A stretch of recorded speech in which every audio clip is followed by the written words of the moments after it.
자, 여러분 제가 몇 가지 키워드를 드릴 테니까요.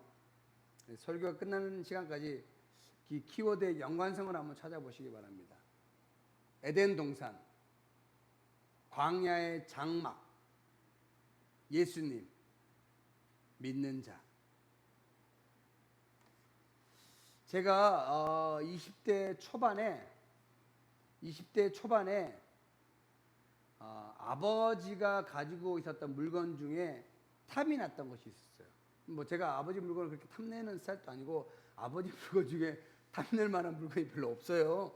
뭐 아시겠지만 지금의 모습이나 그때 모습이나 별로 다르지 않는데 뭐 그렇게 탐나는 거 없었는데 딱 하나가 있었어요.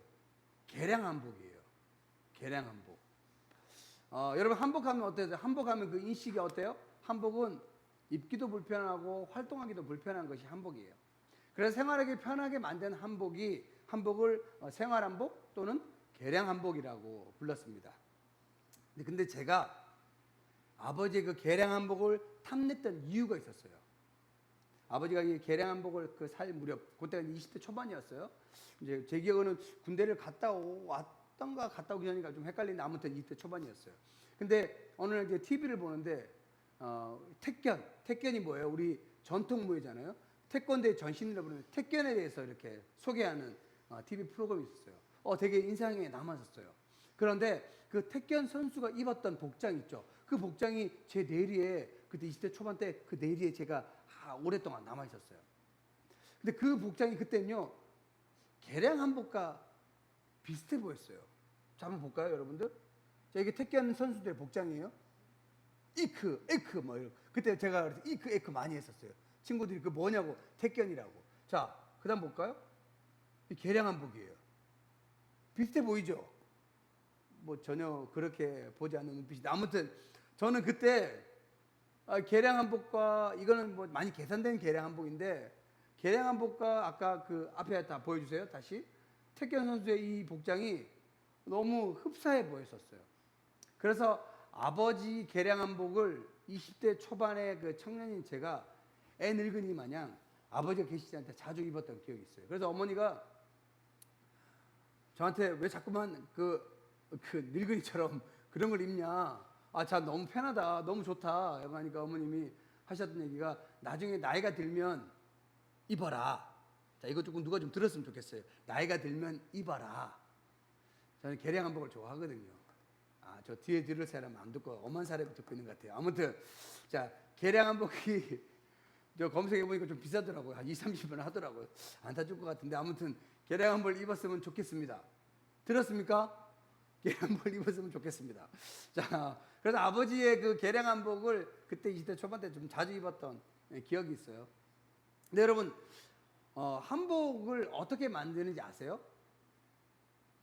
지금 우리가 입고 있는 이 기성복들은요 거의 뭐 기계로 그러니까 대량 생산을 해내잖아요. 근데 우리의 전통 한복은 일단 도안이 있습니다. 뭐 지금도 전통적인 방법을 고수하는 곳에서는요 그 도안을 실제 크기로 만들어서 그 천을 그 도안에 맞춰서 재단하는 방식으로 한복을 만듭니다. 그 도안을 기초로 본을 만드는 거죠. 실제 크기로. 그래서 그 본을 따라서 천을 재단해야지 제대로 된 한복이 만들어지는데요. 본을 따라 만들지 않으면 한복이 제대로 만들어지지 않아요. 이상하게 만들어져요. 여러분, 우리의 어릴 때 시절 한번 생각해 볼까요? 우리도 어릴 때 본을 따라서 그림을 그려본 적이 있어요. 그렇죠? 제가 종이 이름을 같이 생각이 안 나는데 비치는 종이 해가지고 이렇게 도안을 따가지고 본을 따라서 그 그림을 그렸던 기억이 있어요. 본 그대로 그리지 않고 자기가 원하는 대로 그 그림을 그리면 어떻게 될까요? 자기만 아는 입체화, 자기만 아는 추상화가 될 가능성이 높죠. 그래서 여러분 본이란 건 참 중요해요. 그 본이 제대로 만들어지면요, 그 본만 따라가면 좋은 결과물이 만들어지잖아요. 여러분 사람이 만드는 본도 중요한데 창조주 하나님이 만드신 본이라면 얼마나 중요할까요? 하나님은 이스라엘 백성들에게 하나님이 고안하신 설계를 따라 본을 만들어 주셨어요. 그렇다면 우리는요 그 본을 따라 만들어내면 됩니다. 오늘 본문을 통해서 그 본을 한번 따라가 보기를 원합니다. 자, 말씀입니다. 출애굽기 25장 1절에서 9절까지 말씀인데요. 우리 천천히 이 뜻을 음미하면서 1절에서 9절까지 우리 좀 길지만 우리 천천히 좀 읽어보겠습니다. 시작.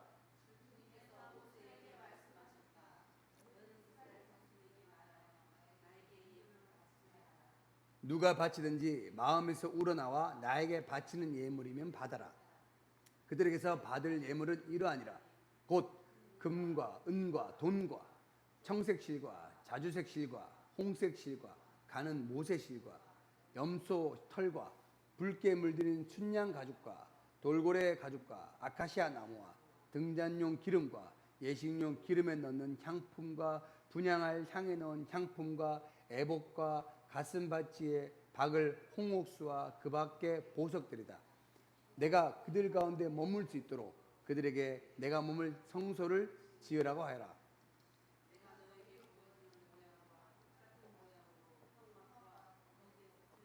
기구를 만들어라. 자, 먼저 하나님은요, 그 본을 자기 백성을 위해 준비하셨다는 사실입니다. 하나님은요, 그 본을 준비하시기 전에 또 먼저 준비시킨 것들이 있어요. 그게 뭘까요? 사람들입니다. 아무도 없는데 준비할 필요가 없잖아요. 그래서 하나님은 먼저 사람. 그래서 근데 그 사람의 수가요, 엄청나요. 우리가 출애굽기 처음 할 때 우리가 나눴지만 우리는 애굽에서 이스라엘 백성들의 수가 크게 증가한 사실을 알고 있습니다. 자, 그러면 사람들, 그다음 뭐가 있을까요?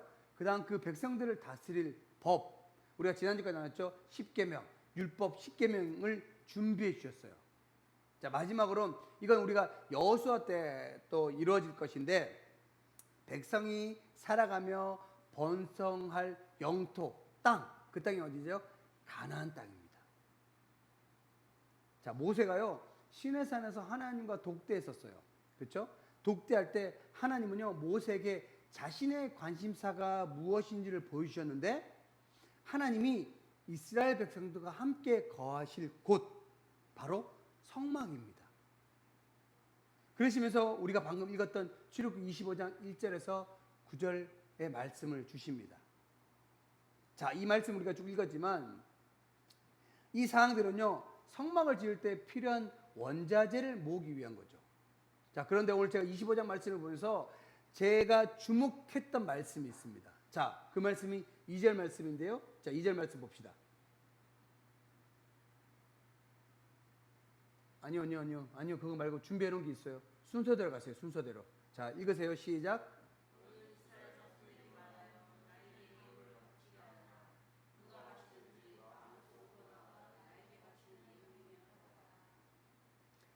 하나님은 성막을 짓기 위해 드리는 예물을 뭐라고 하고 있죠? 마음에서 우러나와. 자, 이거를요, 개역개정 성경은 뭐라고 표현하고 있냐면 기쁜 마음으로라고 표현하고 있어요. 자, 기쁘게 자원하는 마음으로 드리라는 겁니다. 왜일까요? 여러분, 자원하다라는 건요, 기꺼이 즐겨하다라는 의미인데 이것은요, 강요당하지 않고 자유의지로 하나님께 봉사하거나 예물을 드리는 것을 나타납니다. 근데 왜 자원해서 드리길 원하셨을까요? 자, 여러분, 성막이라는 건요, 그 당시의 성막이라는 건 하나님의 나타나심, 그걸 좀 우리가 어려운 표현으로, 신학적인 표현으로 뭐라고 했죠? 하나님의 임재, 하나님의 현현이라고 했죠. 하나님의 현현의 가장 좋은 시청각 자료였어요. 당시의 성막은. 자, 이스라엘 백성들은요, 가만히 있어도 먹여주는 유아기를 넘어서 이젠 하나님께 자원하고 하나님께 기쁨으로 나가는 방법을 배워야 할 최소 청소년기가 되었다는 겁니다. 자, 니네가 그렇게 이제는 먹여주는 것이 아니라 니네가 자원해서 나오면 내가 성막을 통해서 나를 드러내겠다, 나를 보이겠다라고 하나님 말씀하신 겁니다. 자, 여러분, 성막의 목적은, 그래서 성막의 목적은요, 하나님의 나타나심, 하나님, 다시 말해서 임재입니다. 하나님의 현현입니다. 자, 8절 말씀. 우리가 아까 읽었지만 8절을 3번 읽었지만요. 8절 개역개정만 볼까요? 자, 8절 말씀 봅시다. 시작. 자, 뭐라고요? 내가 그들 중에 거할 성소. 자, 여러분, 요게 좀 사전적인 의미가 좀 필요한데, 사전적인 지식이 좀 필요한데, 하나님이 이 성막을 짓기 전에는 하나님이 어떻게 나타나셨어요? 구름 기둥과 불 기둥으로 나타나셨죠. 임의로 나타나셨어요. 근데 이게 성막이라는 건요, 이스라엘 진영이 있어요. 이스라엘 진영이 이스라엘 12지파잖아요. 12지파인데 성막을 중심으로 각 세 팥이 나눠져 있습니다. 삶의 중심입니다. 자, 그리고 이스라엘 진영이 움직일 때 성막이 중심을 두고 움직입니다. 그리고 정착을 하면 다시 성막이 중심이 됩니다. 자, 하나님이 그들 중에 거할 성막이, 다시 말해서 이건요, 하나님이 원하시면 언제든지 이스라엘 백성들과 함께 하시겠다라는 의미입니다.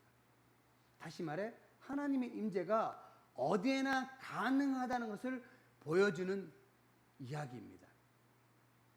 백성들 가운데 하나님의 임재를 드러내기로 결정했다는 겁니다. 하나님께서. 단 하나님이 정하신 장소, 성막. 여러분, 성막은요, 광야 40년 동안 바로 그런 장소였어요. 그런데 성막을 지을 때 원자재를 보면 비싸고 화려한 겁니다. 우리 잠깐 읽었지만 보면 뭐 있습니까? 금과 은과 동. 금은 동은 지금도 비싸요. 그렇죠? 그리고 청색칠, 자주색칠. 당시에는요, 이 염색 이런 것들이 잘 발달되지 않았던 시대이기 때문에 색깔 있는 것들은 무조건 고가입니다. 우리나라도 옛날에 그랬잖아요. 우리나라도 그래서 우리가 백의민족이라는 게 아니에요. 우리가요, 염색하는 기술이 없어서 하얀 것을 입었던 거예요. 부자들은, 왕들은 보세요, 화려한 거 입었잖아요. 그러니까 색깔 들어간 거는 무조건 비싸다고 생각하면 됩니다. 자, 뭐 지금도 순양 가죽, 돌고래 가죽, 아카시아 나무 지금도 비싸요. 상당히 고가의 원자재들입니다. 화려한 원자재입니다. 근데 여러분, 그럼 성막을요, 이렇게 화려하고 비싼 원자재로 성막을 안팎으로 시장하면 화려한 장막에 지나지 않을 수 있습니다. 그죠? 그러나 이곳을 성막으로 바꾸는 것은요, 그 안에 충만한 하나님의 영광, 이걸 하나님 임재로 표현을 좋을 것 같아요. 충만한 하나님의 영광이 있기 때문에 그곳이 거룩한 성소고 성막이 되는 것입니다. 자, 9절에 보면요, 그래서 뭐라고 하고 있습니까? 그 장소를 모양대로 짓고 그 모양을 따라 똑같이 만들어낸 것인데, 이때 사용된 모양이라는 단어가요, 제가 앞에서 말씀드렸던 견본, 도안이라는 의미입니다. 자, 자기 백성을 위해 본을 준비하셨던 하나님께서요, 자기 백성을 통해서 본을 따라서 성막을 짓기를 원하셨습니다. 자, 말씀도 보기 원합니다. 조금 길어요. 자, 출애굽기 39장 말씀인데요, 32절에 43절 말씀, 우리 빨리 안 읽어도 됩니다. 천천히 읽으면서 이 의미를 좀 새기면서 읽기를 원합니다. 자, 시작.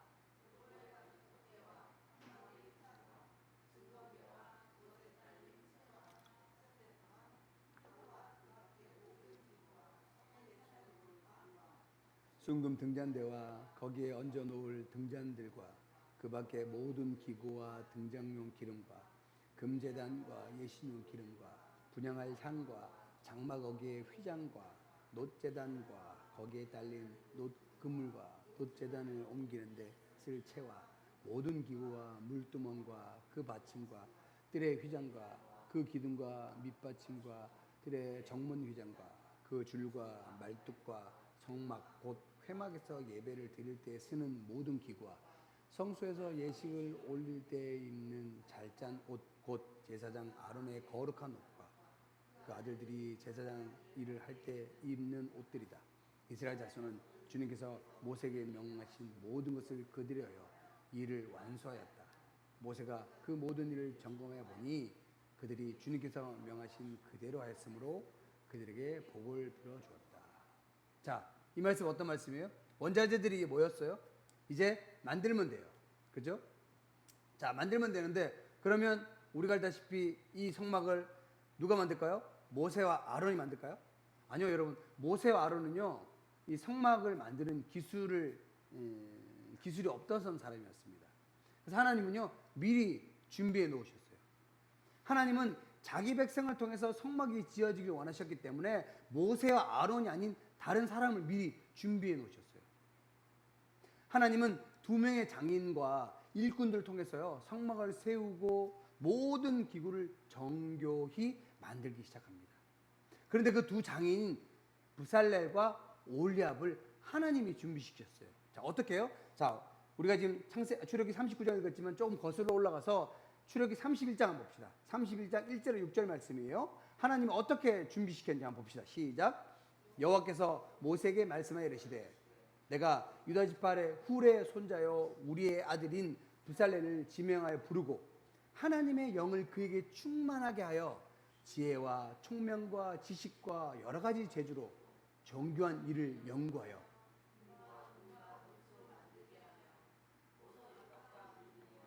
여러 가지 기술로 나무를 새겨 만들게 하리라. 내가 또 단지파 아이사막의 아들 오홀리압을 세워 그와 함께 하게 하며 지혜로운 마음이 있는 모든 자에게 내가 지혜를 주어 그들이 내게 명령한 것을 다 만들게 할지니. 자, 말씀 보니까 뭐라고 하겠습니까? 부살렐이 하나님의 영이 충만하니까 어떻게 돼요? 그 하나님의 영으로 말미암아 지혜와 총명과 지식과 여러 가지 손재주로 성막과 기구들을 만드는 기술까지 깨닫고 습득하게 됩니다. 뭐 올리압도 마찬가지죠. 저는 그래서 이 말씀을 준비하면서 몇 명을 떠올렸어요. 많은 인원은 아니지만 몇 명, 우리 교회 청소년 청년들 누구라고 한번 보세요. 자, 부살렐은 하나님의 영이 충만했다는 것. 다시 말해서 하나님께 올인한 거예요. 그러니까 하나님이 어떻게 돼요? 지혜와 총명과 지식과 여러 가지 손재주로 이 성막을 만드는 기술은 고난도의 기술이었어요. 하나님이 깨닫게 해주신 거예요. 기술 습득하게 해주신 거예요. 저는 말씀을 보면서 우리 교회 청소년 청년들이 이렇게 하나님께 올인할 때 하나님의 지혜로 하나님의 영으로 충만할 때 하나님이 무슨 일 할지 모르겠지만 하나님이 그 일들을 하실 수 있는 또 깨닫게 하시는 일들을 허락하지 않을까. 그런 마음으로 기도했습니다. 말씀을 준비하면서. 여러분 그래서 부살렐과 올리압만 그냥 하나님이 이뻐서 아니요. 이들이 했던 건 그냥 하나님께 올인했어요. 하나님께 온전히 나아가니까 하나님의 영이 충만하니까 이런 일이 일어난 거예요. 자, 말씀으로 좀 돌아갑니다. 자, 올리압도 마찬가지예요. 그리고 보니까 함께 했던 사람들이 그 지혜로운 마음으로 하나님 영을 주시니까 그 지혜로운 마음으로 성막을 짓는 일에 하나님이 이렇게 많은 사람들을 준비시켰어요. 여러분, 부살렐의 이름의 의미가 뭐냐면 하나님의 그림자 아래 하나님의 보호 아래라는 뜻이고요. 올리압은 아버지는 나의 장막이시다. 여러분 이 두 사람의 이름이 이 성막에 대한 암시를 담고 있는 이름 같죠. 하나님이 준비시킨 거예요. 성막에 짓는 일들은 이들과 더불어 여러 방면의 기술자들과 많은 사람들이 동원되어야 될 일입니다. 어찌 보면요 이스라엘 모든 사람들의 헌신이 요구되는 일일지도 모릅니다. 제가 사역했던 교회들 중에 교회 건축을 했던 교회가 있습니다. 뭐 길게 잡아 3년이면 교회 건축이 끝난다고 했는데 뭐 여러 가지 조합의 문제, 여러 가지 문제 때문에 5년 이상 걸렸던 걸로 기억해요. 정말 많은 성도들의 수고와 헌신이 필요했습니다. 제가 전도사 때였는데 건축이 시작되고 본격적으로 시작하고 시간이 지나면서 뭐 여러 가지 재정 문제 이런 것 때문에 매 주일날 우리 성도들과 교육자들이 가서 쓰레기를 정리했었어요. 건축 쓰레기를 모아놓으면 차도로 그런 것들을 했었는데 제가 거의 뭐 제가 기억이 안 나요. 꽤 오랫동안 런닝 바람으로 뭐 정장 옷은 못 챙겨서 런닝 바람으로 가서 땀을 뻘뻘 흘리면서 그 일들을 했었어요. 그리고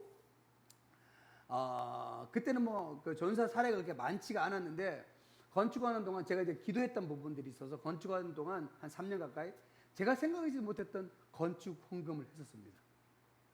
제가 여태까지 이렇게 건축 헌금을 많이 한 적이 없었거든요. 근데 제가 그래서 저도 이렇게 이렇게 매주 이렇게 챙기지만 토탈 얼마나 했는지 몰라서 재정부에 가서 물어봤는데 이제 그분들한테는 큰 돈이 아닐 수 있지만 전도사가 그렇게 했다는 게 조금 놀라시더라고요. 그래서 제가 집사님 이렇게 제가 여태까지 했던 건축 헌금이 얼마 제가 작정한 게 있어서 얼마 했는지 확인하러 왔습니다. 근데 모시는데 그 집사님들은 뭐 덤덤하게 하는데 새로 이제 재정부 오셨던 집사님이 보고 놀라시더라고요. 뭐 근데 이 성전 건축은 정말 많은 상도들의 많은 사람들의 헌신이 필요한 사역입니다. 근데 여러분 누구 하나 힘들다거나 불평하지 않고 순종하며 나아갔습니다. 제가 말씀을 준비하면서요 놀랬던 것은요, 아니 정말 이들이 이스라엘 백성이 맞나 싶을 정도였어요. 자, 우리가 지난주까지 이스라엘 백성 하면 딱 떠오르는 단어가, 키워드가 뭐죠? 한번 여러분 얘기해 보세요. 키워드가 딱 떠오르는 거? 불평, 그렇죠? 불만, 또 뭐 있죠? 원망, 또 뭐 있죠? 불로 시작하고 순종으로 끝나는 거? 그렇죠. 아, 수정이는 참 지혜로워. 불순종. 이런 키워드가 먼저 떠오르잖아요. 그런데 성막 건축에 대한 모든 지시사항들을 백성들이 하나님께서 모세를 통해 명령하신 것 그대로 순종하였습니다. 여러분 성경은 이게 얼마나 귀한 일이면 거듭 반복해서 이야기하고 있는데, 자 39장 읽었지만 자 32절 봅시다. 32절. 자 보면 빨간 줄 뭐라고 되어 있죠? 빨간 줄만 읽어보세요. 이스라엘 자손은 주님께서 모세에게 명하신 모든 것을 그대로 다하였다. 자 42절입니다. 42절 시작. 43절입니다. 자 39장에 우리 읽었던 본문 가운데 세 구절이나, 근데 여러분 제가 몇 번 설명드렸지만 성경에서 같은 걸 계속 반복하는 건요 중요하고 강조하는 겁니다. 왜 그랬을까요? 저는 이게 뭐 그럴 수 있다고 생각해요. 근데 왜 그랬을까? 왜라고 계속 질문해 봤습니다. 소위 말해서 불평과 원망의 아이콘이라 불렸던 이스라엘 백성들에게 무슨 일이 생겼기에 이렇게 성경에서 거듭 강조하면서 이야기할 정도로 순종했을까? 저는 말씀을 준비하면서 우리가 처음 나눴던 출애굽기 25장으로 돌아갔습니다. 자, 25장 2절에서 찾았는데요. 한번 봅시다. 시작.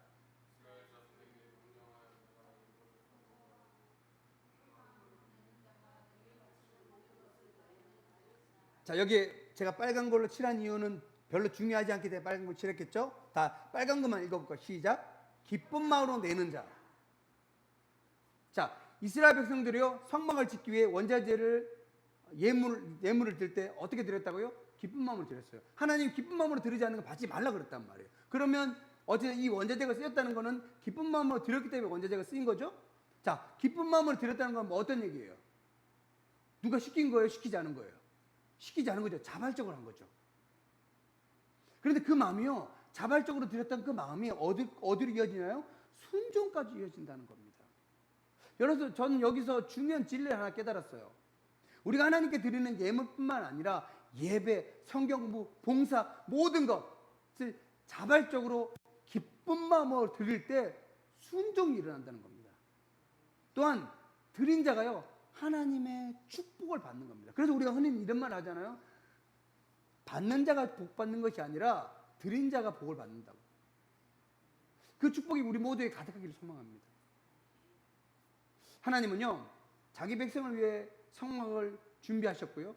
그리고 그 성막이 자기 백성을 통해 지어지길 원하셨습니다. 왜일까요? 다른 기술자들을 불러서 할 수도 있잖아요. 근데 하나님은 왜 자기 백성을 통해 이 성막이 지어지길 원하셨을까요?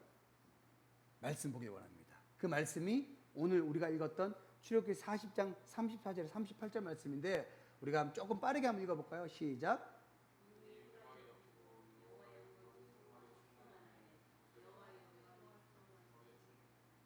이제 빨간 거만 읽어봅시다. 또 넘기세요. 자, 그 다음 때 넘기세요.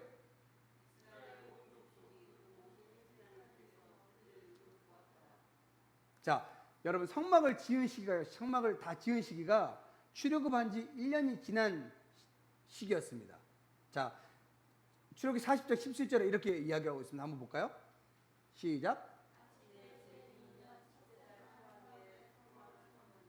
자, 마침내 제 2년이 뭐냐면 출애굽한 2년째라는 겁니다. 그러면 1년 지났다는 얘기죠. 이거 히브리적 사고입니다. 히브리적 사고는 이렇게 조금 말을 좀 어렵게 하는데 아무튼 요게 출애굽한 지 1년이 지났다는 얘기예요. 그렇죠? 1년이 지났을 때 성막을 세웠다고 하고 있죠. 자, 광야에서 우리가 알다시피 1년 동안 하나님은 어떤 방법으로 나타내셨어요?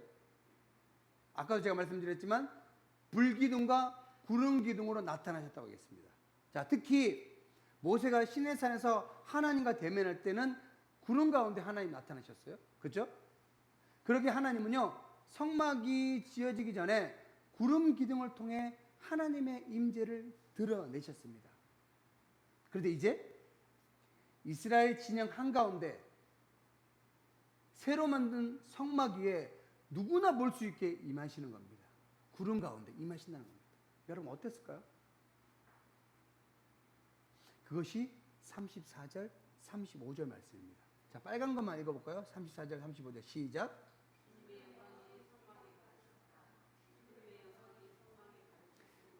여러분, 하나님께서는 성막이라는 당시의 가장 베스트 시청각 자료를 통해서 이스라엘 백성에게 하나님의 임재를 더욱더 구체적으로 보여주고 계신 겁니다. 하나님의 영광이 성막 가운데 가득 찼다고 얘기합니다. 여러분, 얼마나 가득했으면 2번씩이나 강조해서 말하고 있잖아요. 여러분, 얼마나 가득했으면요, 35절에 뭐라고 하고 있습니까? 모세가 들어가지 못할 정도였대요. 여러분, 모세는 어떤 사람입니까? 모세는요, 하나님과 마주했던 사람입니다. 물론 하나님께서 얼굴 보면 안 된다고 등만 보여주셨지만 어찌됐든 모세는 하나님과 마주했던 사람입니다. 그런 유일한 하나님과 마주했던 모세도 지금 하나님 영광이 가득하니까 성막에 들어가지 못했다고 성경은 이야기하고 있습니다. 성막이라는 시정각 자료를 통해서 하나님이 자기 백성과 함께 하길 원하시고 또한 함께 하심을 그들이 알길 원하셨던 거죠. 모세에게뿐만 아니라 이제 니네 진영 가운데 내가 이 성막에 내가 구름기를 통해서 구름을 통해서 내가 임할 때 너희들과 함께 하는 것을 내가 너희들에게 보이겠다라는 하나님의 뜻이 담겨 있는 것이 바로 성막입니다. 그런데 우리가 성경 역사를 통해 알듯이 이 하나님의 뜻을 제대로 알지 못했죠. 그렇죠? 만약에 제대로 알았다면 그들이 하나님께 불순종하고 나가지 않았겠죠. 제대로 알지 못하니까 하나님이 더 확실한 시청학 자료를 우리에게 보내셨는데 바로 독생자 예수 그리스도가 이 땅에 인간의 몸을 안고 태어나게 하신 겁니다. 여러분, 이 사건을 무슨 사건이라고 제가 몇 번 말씀드렸는데 성육신 사건이라고 하는 겁니다. 여러분, 그러나 성막은요 임시로 만들어진 거예요. 그렇죠? 이후에 우리가 알다시피 다윗 왕이 준비하고 그 아들 솔로몬 왕 시대 때 성전이 건축이 됩니다. 근데 여러분, 그 성전이 어떻게 영원합니까? 아니요. 바벨론의 느부갓네살 왕에 의해서 그 성전이 완전 파괴됩니다. 나중에 또 다시 짓지만, 그러나 여러분, 건축물이나 성전도 영원하지 않습니다. 그래서 하나님은 영원하고 무한한 성전, 교회의 머리신 예수 그리스도 이 땅에 보내신 거예요. 성육하신 예수님께서 십자가에 죽으시고 3일 만에 부활하셔 하나님 우편에 앉아 계십니다. 영원한 교회이신 예수님이 승천하셨어요. 그리고 승천하셔서 우리를 도우시는 보혜사 성령님이 우리에게 오십니다. 자, 그걸 요한복음 16장 7절은 이렇게 이야기하고 있습니다. 한번 봅시다. 시작.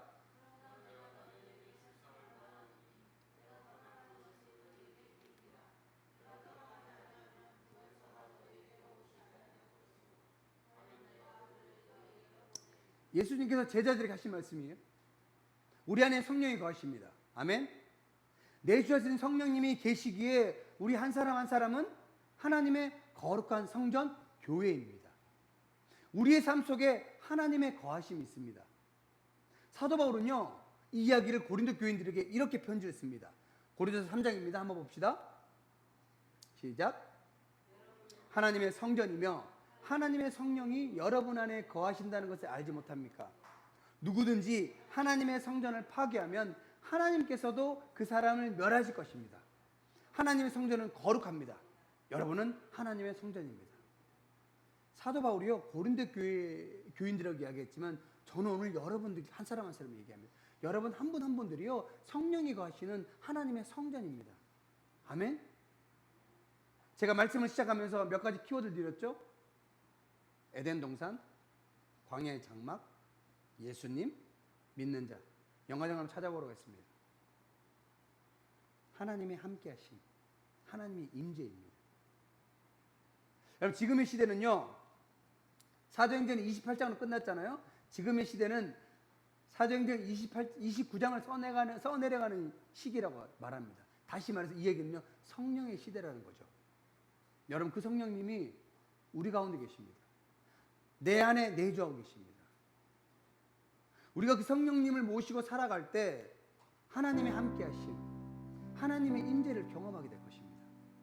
그럴 때 우리 한 사람 한 사람이 하나님의 성전으로 이 땅 가운데 선한 영향력을 끼치며 예수 그리스도의 향기를 바라며 살아가게 될 것이라고 저는 믿습니다.